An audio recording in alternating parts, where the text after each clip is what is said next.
ইয়ার লিগেই তো। তাহলে এতদিন নেতা সত্যকামকে দেখেছি, এবার থেকে মন্ত্রী সত্যকামকে দেখব। বললে তাই বলো, মন্ত্রী বলো, মু মানুষ। সর্বপ্রথমে মু মানুষ আছি, ও মানুষটাই থাকতে চাই মরণ তক। ভাগ্যে সেখানে দেখা হলো, তাই আমি সুখবরটা জানতে পারলাম। ইলেকশনে দাঁড়ানোটা কোনো সুখবর নয় মন। আর সত্যকামের মতো একজন মানুষ কোনো খবর তৈরি করার জন্য ইলেকশনে দাঁড়ায়নি।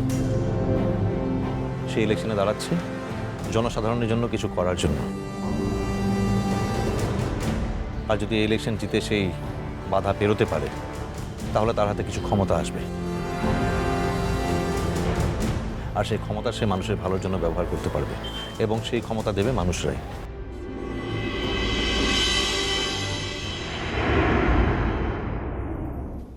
তোমার জয় হোক সত্যকাম। আমি বিশ্বাস করি তুমি একদিন খুব ভালো কাজ করার সুযোগ পাবে।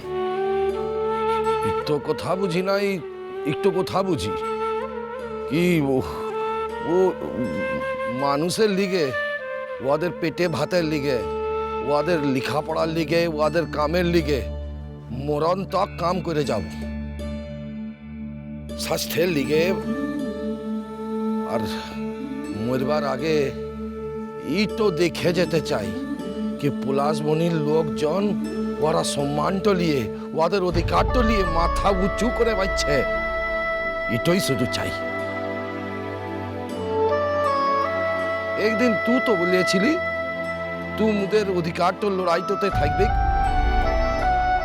বলেছিলাম, যদি তোমার আমার মধ্যে আর অন্য কোনো জটিলতা না থাকতো, তাহলে হয়তো আমি থাকতামও তোমার পাশে এই লড়াইতে। কিন্তু মাঝখানে তো আর কোনো জটিলতা নেই মন, সবই তো সরল সোজা। আমার ক্লাস আছে হচ্ছে, আজকে আমি আসি। ছেলেটা কে? কোন ছেলেটা? সেই যে তোমাকে রাস্তা পার করার সময়টুকু স্পেয়ার করে না। তুমি ফোনটা ভাইব্রেশনে রেখেছো ঠিকই, কিন্তু বারবার তোমার ফোনটা রিং হচ্ছে, সেটা আমার বুঝতে অসুবিধা হচ্ছে না। এবং আমি এটাও বুঝতে পারছি যে একই নম্বর থেকে বারবার ফোনটা আসছে। হ্যাঁ, বিক্রমই আমাকে বারবার ফোন করছে। আমি পড়ে গেছি শুনেছি, তাই জন্য ফোন করছে। আমি জানি ওর নাম বিক্রম, কিন্তু এই বিক্রমটা কে, কোথা থেকে আবির্ভাব হলো হঠাৎ? কার জীবনে কিভাবে আবির্ভাব ঘটে সেটাকে কেউ বলতে পারে হচ্ছে। বিক্রমও ঠিক সেইভাবেই আবির্ভূত হয়েছে। তোমাকে তো আমি বলেইছিলাম ও আমার একজন কলিগের। এই ধরনের নেই আঁকড়া ছেলেগুলোর থেকে একটু দূরে থাকাই ভালো। Advice, suggestion. Thank you. কিন্তু যে নেই আঁকড়া সেটা বোঝা গেল কি করে? তার অসভ্যতা দেখে। ওহ, তা সভ্য অসভ্যের মাপকাঠিটা কি আজকাল তুমি ঠিক করে দেবে নাকি হচ্ছে? এই জামাই বাপ, ও তো একটু ছিলেয়া মানুষ আছে। আর ও দেশে বড় হয় নাই, তো মানুষ হয় নাই, ইয়ার লিগেই।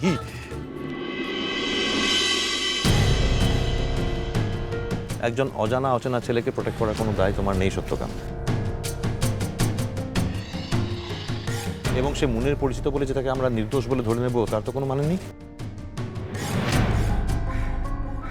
তুমি এত রিয়াক্ট কেন করছো হচ্ছে? তোমার সঙ্গে কি ও কোনো অসভ্যতা করেছে? যদি করে থাকে সেটা আমার সঙ্গে করেছে। একটা পাবলিক প্লেসে, একটা সোশ্যাল গ্যাদারিংয়ে এসে নিজেকে কিভাবে প্রেজেন্ট করতে হয় প্রথম, সেই সামান্য জ্ঞানটুকু তার নেই। কার সঙ্গে কিভাবে কথা বলতে হয় সেটাও জানে না। তাকে তো আমরা সভ্য বলে মানতে পারি না। এনিওয়ে, এরকম একটা অজানা অচেনা লোককে নিয়ে সময় নষ্ট করার মতো সময় আমার নেই।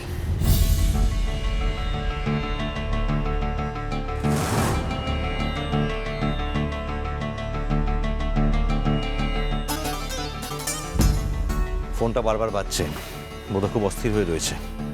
ধরো ফোনটা। যাক, তাহলে এইটুকু মানছো যে আমার জন্য কখনো কখনো কেউ অস্থির হয়।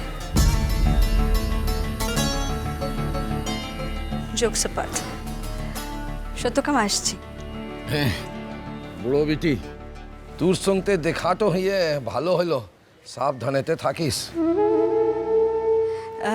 অর্চি, আমাদের প্রোগ্রাম পর্যন্ত যদি সত্যকাম কলকাতায় থাকে তাহলে ওকে নিয়ে এসো, অবশ্য যদি তোমাদের সময় হয়। আসছি।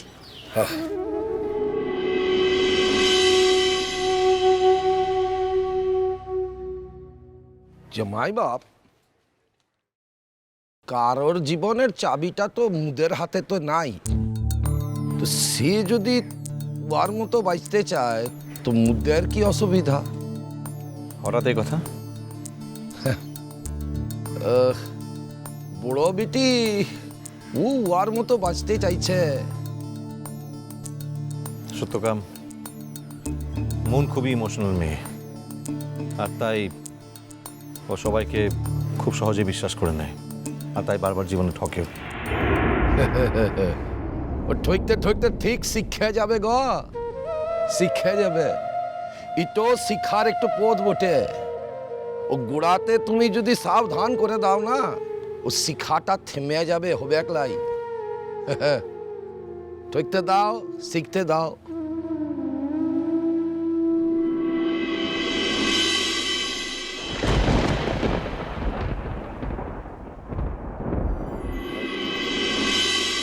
বুঝলে বলু, হ্যাঁ বল।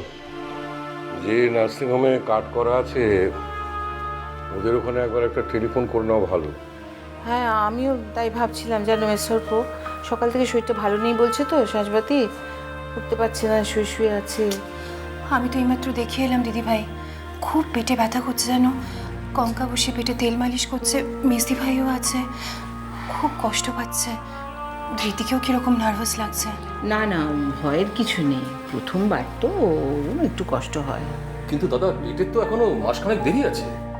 তা হোক, বুঝলে না কখন কি কমপ্লিকেশন অ্যারাইজ করে।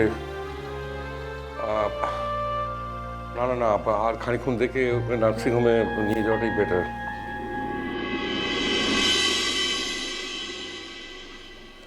ওরছি, হ্যাঁ ভালো হয়েছে তুমি এসছো। কেন, কি হয়েছে? আরে সাঁঝবাতির ব্যথা উঠেছে বুঝলে, কিছু মানে না না। আমাদের বাড়িতে তো সারাক্ষণই একটা হুড়োহুড়ি হুটোপাটি লেগেই রয়েছে। আরে না, শোনো না, প্রথমবার তো, 1 মাস আগে হতেই পারে, ও কিছু না। আর দেখে তো মনে হচ্ছে লেবার পেন। তাই নাকি? মা, মা গো।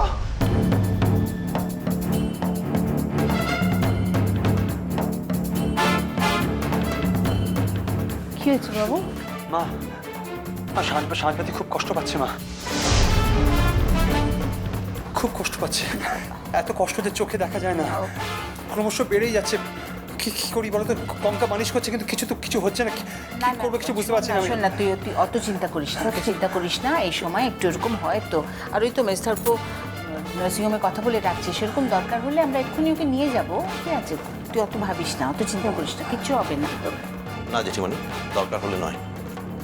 দাদা ভাই, আমাদের এক্ষুনি যেতে হবে। ডেলিভারির জন্য আমাদের হাতে সময় থাকুক না থাকুক, আমাদের এক্ষুনি যেতে হবে। তুমি গাড়ি বার করো, আমরা এক্ষুনি বেরোচ্ছি। ঠিক আছে, ঠিক আছে। হ্যাঁ, কিন্তু ওরছি, আমি বলছি যে ও দাদা, এ তো সর্বনাশা কাণ্ড। কি হয়েছে বলো? ওই যে ডাক্তারের আন্ডারে ও ছিল, মানে যিনি ওকে দেখছিলেন, উনি তো ছুটিতে গেছেন। মানেটা কি? বলছে বিদেশে গেছে। দেখুন, নার্সিংহোমে উনি না থাকলে কি করে কি হবে?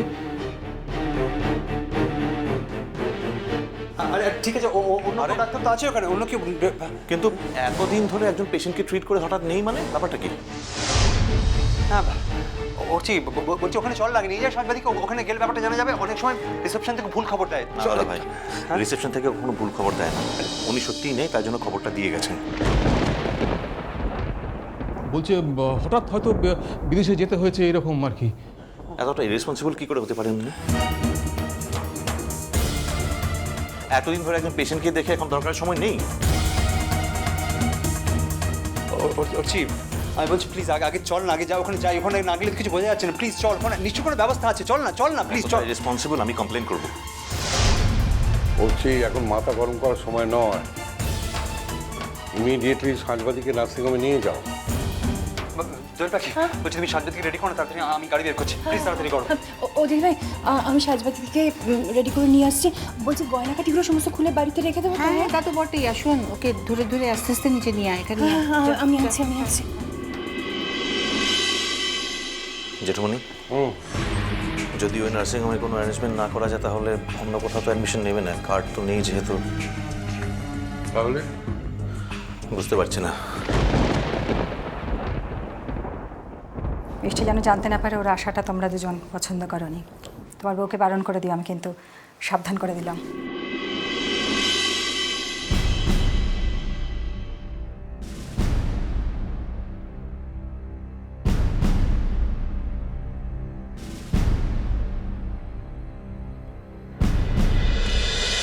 মিষ্টি কুটু মিষ্টি কুটু মিষ্টি কুটু।